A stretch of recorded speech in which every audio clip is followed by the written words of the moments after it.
এসব নোংরা মতবাদের কারণেই সমাজে পরকীয়া বেড়ে যাচ্ছে এবং আমাদের সুন্দর ও সাজানো সমাজ ব্যবস্থাকে দিন দিন ধ্বংস করে দিচ্ছে। শুধু ভুল নয়, এটি একটি ভয়ানক পাপের অংশ। কেননা রাসূল সাল্লাল্লাহু আলাইহি সাল্লাম বলেছেন, যে ব্যক্তি স্ত্রীর সাথে পায়ুপথে সঙ্গম করবে সে লানতপ্রাপ্ত। পেছন দিক থেকে যোনিপথে সঙ্গম করত, তবে তারা বিশ্বাস করত যে এর ফলে তাদের টেরা চোখ বিশিষ্ট বা বিকলাঙ্গ সন্তানের জন্ম হবে। যেখানে আল্লাহ বুঝিয়ে দিয়েছেন সামনে বা পেছনে যেদিক দিয়েই যোনিপথে গমন করা হোক না কেন, তাতে শরীয়তে কোনো বাধা বা সমস্যা নেই। আসসালামু আলাইকুম ওয়া রাহমাতুল্লাহি ওয়া বারাকাতুহু। স্বামী স্ত্রীর পবিত্র সম্পর্কের মাঝে সহবাসের সময় এই মারাত্মক ভুলগুলো কোনোদিনই করবেন না। যে ব্যক্তি কোনো পুরুষের মলদ্বারে অথবা কোনো স্ত্রীর মলদ্বারে সঙ্গম করে, এটি ইসলামে সম্পূর্ণ হারাম এবং একটি ভয়াবহ কবিরা গুনাহ। এই জঘন্য কথাটি আজকাল প্রায়শই আমাদের সমাজে শোনা যায়। আসলে এই মতবাদ হলো কিছু মানুষরূপী কুলাঙ্গারের, যারা ইসলামের মর্মার্থ বোঝে না। কাজেই তোমরা হায়েজ অবস্থায় স্ত্রীদের সাথে সহবাস থেকে সম্পূর্ণ বিরত থাকো এবং ততক্ষণ পর্যন্ত তাদের নিকট যাবে না যতক্ষণ না তারা পবিত্র হয়।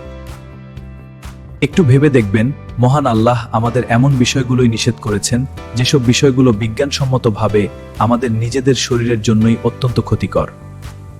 জনৈক মুহাজির যখন তার আনসার স্ত্রীর সাথে পেছন দিক থেকে সঙ্গম করতে গেলেন, তখন দুজনের মাঝে এক বড় বিপত্তি বা ভুল বোঝাবুঝি দেখা দিল। এমনকি হায়েজের দূষিত রক্ত জরায়ুর প্রাচীরে উল্টো আটকে গিয়ে সেখানে ভয়ঙ্কর ইনফেকশন হতে পারে, যা দীর্ঘমেয়াদী আপনার স্ত্রীর মারাত্মক ক্ষতির কারণ হবে। দ্বিতীয় মারাত্মক ভুলটি হলো স্ত্রীর ঋতুস্রাব বা পিরিয়ডের সময়ের ভুল। অনেকেই ভাবেন যে প্রোটেকশন বা কন্ডম পরে সহবাস করলে তো সমস্যা নেই। হযরত আবু হুরায়রা রাদিয়াল্লাহু আনহু হতে বর্ণিত, নবী সাল্লাল্লাহু আলাইহি সাল্লাম বলেছেন, আল্লাহর উপর ঈমান আনা কোনো ব্যক্তি হায়েজা নারীর সাথে মিলিত হবে না। এই আয়াতের সম্পূর্ণ ভুল ব্যাখ্যা করে অনেক মূর্খ মানুষ মনে করেন যে স্ত্রীকে শস্যক্ষেত্র বলা মানে তার বায়ুপথেও বা পেছনের রাস্তায় সঙ্গম করা যাবে। তারা বলে, তোমরা যেভাবে ইচ্ছা তাদেরকে ব্যবহার করো। নারীরা কি পুরুষদের সম্পত্তি যে যখন যা খুশি করবে? এই হচ্ছে নাকি ইসলামের নারীর সম্মান? তারা মনে করেন বাসে ঝুলে, গাড়িতে ঘন্টার পর ঘন্টা ট্রাফিক জ্যামে বসে থেকে এক কংক্রিটের বাক্স থেকে বের হয়ে আরেক কংক্রিটের বাক্সে গিয়ে সারাদিন কয়েদির মতো কাজ করে তারপর ধুকে ধুকে বাসায় ফিরে আসাটা হচ্ছে অত্যন্ত সম্মানের কাজ। কিন্তু খোলা মাঠে কৃষকের পবিত্র কাজকে তারা ছোট মনে করে। রাসূল সাল্লাল্লাহু আলাইহি সাল্লাম আরো সতর্ক করে বলেন, যে ব্যক্তি তার স্ত্রীর সাথে এই নিষিদ্ধ পেছনের পথে সহবাস করবে, আল্লাহ তার দিকে রহমতের নজরে তাকাবেন না। শস্য ক্ষেত্রে যেদিক দিয়ে বা যেভাবেই গমন করা হোক না কেন, তাতে শস্য উৎপাদনের যেমন কোনো সমস্যা বা বাধা হয় না। কিন্তু মনে রাখবেন, এটিও একটি সম্পূর্ণ ভুল মতবাদ। স্ত্রীদের হায়েজের সময় তাদের ভেতরের পথ অত্যন্ত সংবেদনশীল বা সেন্সিটিভ অবস্থায় থাকে। বিশেষ করে যারা এখনো বিবাহ করেননি বা নতুন সংসার শুরু করেছেন, তারা এখন থেকেই যদি এই বিষয়গুলো সম্পর্কে ওয়াকিবহাল থাকেন, এই ভুলের কারণে আপনার সংসারে অভাব ও অশান্তি বেড়ে যেতে পারে। জীবনের আনন্দ, বরকত এবং সুখ সব বিলীন হতে পারে। তারা বোঝায় কোরআন নাকি পুরুষদেরকে স্ত্রীদের সাথে যা খুশি করার অধিকার দেয়। তাদের এইসব নোংরা উপমা পড়ে সাধারণ মুসলিমরাও অনেক সময় ঘাবড়ে যান। আল্লাহর রাসূল সাল্লাল্লাহু আলাইহি সাল্লাম আরো বলেন, আল্লাহ তাআলা কিয়ামতের দিন সেই ব্যক্তির দিকে ফিরেও তাকিয়ে দেখবেন না। সর্বোপরি, ঘর্ষণের কারণে সেখানে প্রদাহ সৃষ্টি হতে পারে এবং খুব সহজেই ভয়ানক ক্ষতিকর জীবাণু বা ব্যাকটেরিয়ার আক্রমণ হতে পারে। তারা বলে, তোমাদের স্ত্রীরা হলো তোমাদের জন্য শস্যক্ষেত্র। কত অপমানজনক কথা! ইসলাম নাকি নারীদেরকে মানুষ মনে করে না, শুধু চাষের জমি মনে করে। যে মারাত্মক ভুলগুলোর কারণে আপনি যেমন এই দুনিয়াতে চরম অসুস্থ হতে পারেন, তেমনি মরণঘাতী রোগও হতে পারে। ঠিক তেমনি এই ভয়ানক কাজের জন্য পরকালেও আপনি জাহান্নামী হতে পারেন। তাই আজকের এই গুরুত্বপূর্ণ ভিডিওটি কোনোভাবেই মিস করবেন না। নিজেদের মাঝে ভালোবাসা ও উত্তেজনা জাগিয়ে নেবে। দ্বিতীয় বিকল্প পদ্ধতি হলো শরীরের অন্য স্থানে ঘর্ষণের মাধ্যমেও স্বামী আনন্দ উপভোগ করতে পারে। এখন আপনাদের মনে একটি প্রশ্ন আসতে পারে, তাহলে স্ত্রীর জরায়ু পথে পশ্চাৎ দিক থেকে বা পেছন দিক থেকে কি সঙ্গম করা যাবে কিনা? 3 নাম্বার মারাত্মক ভুল ধারণাটি হলো কোরআনের একটি আয়াত নিয়ে। পবিত্র আয়াতে বলা হয়েছে, তোমাদের স্ত্রীরা হলো তোমাদের জন্য শস্যক্ষেত্র স্বরূপ। আনসার স্ত্রী এই পদ্ধতিকে ভুল মনে করে সাফ জানিয়ে দিলেন, রাসূলুল্লাহ সাল্লাল্লাহু আলাইহি সাল্লামের সুস্পষ্ট অনুমতি ব্যতীত এই কাজ তিনি কিছুতেই করবেন না। সেই অসুস্থ সময়ে শারীরিক মিলনে লিপ্ত হলে সেখানে মারাত্মক ক্ষত সৃষ্টি হতে পারে, তীব্র ব্যথা হতে পারে এবং স্ত্রীর চরম অস্বস্তি লাগতে পারে। তেমনি স্বামী তার স্ত্রীর সঠিক পথে যেদিক দিয়েই গমন করুক না কেন, তাতে সন্তান উৎপাদনে কোনো সমস্যা হয় না। এই প্রশ্নটি রইল আপনার বিবেকের কাছে। একটু গভীরভাবে ভেবে দেখবেন, ক্ষণিকের আনন্দের জন্য স্থায়ী সম্পর্ক নষ্ট করা কি বুদ্ধিমানের কাজ? ইসলাম নাকি বড় গলায় বলে যে এটা নারীদের অধিকার দিয়েছে, আর এই হচ্ছে তার নমুনা।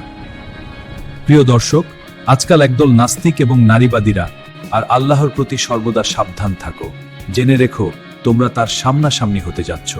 আর যারা পূর্ণ বিশ্বাসী হয়ে গেছে তাদেরকে জান্নাতের সুসংবাদ দাও। ফসল, কৃষক, রাখাল, গবাদি পশু এগুলো সম্পর্কে আজকাল আধুনিক মানুষদের মনে এক ধরনের নিচু বা খ্যাত ধারণা জন্মেছে। তারা এগুলোকে অসম্মান করে। প্রথমে যে কথাটি না বললেই নয় তা হলো, অনেকেই বলে থাকেন এক তরকারি দিয়ে প্রতিদিন খেতে নাকি ভালো লাগে না। এবং সঠিক জ্ঞান রাখেন, তাহলে দুনিয়ার বাকিটা জীবনে সুস্থ, সবল এবং সুখী থাকতে পারবেন, আর আখেরাতেও জান্নাত নসিব হবে ইনশাআল্লাহ। এবং এর সাথে টেরা চোখ বিশিষ্ট সন্তান হওয়ার বৈজ্ঞানিক বা ইসলামিক কোনো সম্পর্ক নেই। এই আয়াতটিকে ঘিরেই কিছু মানুষ নোংরা রাজনীতি করে।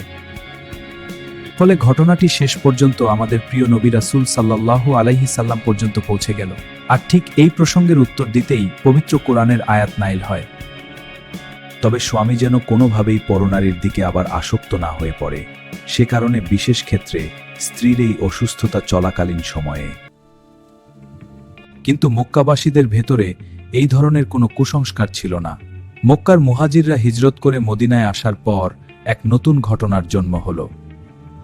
আসুন আমরা দেখি কোরআন আসলে কি বলে, আর তারা কোরআনকে দিয়ে ভুল ব্যাখ্যা করে কি বলায়। আল্লাহ তাআলা পবিত্র কোরআনে বলেন, এতে করে স্বামীর শারীরিক চাহিদা পূরণ হবে। এই কাজ করার পূর্বে আগের মতোই স্বামী স্ত্রী একে অপরকে আলিঙ্গন ও চুম্বনের মাধ্যমে।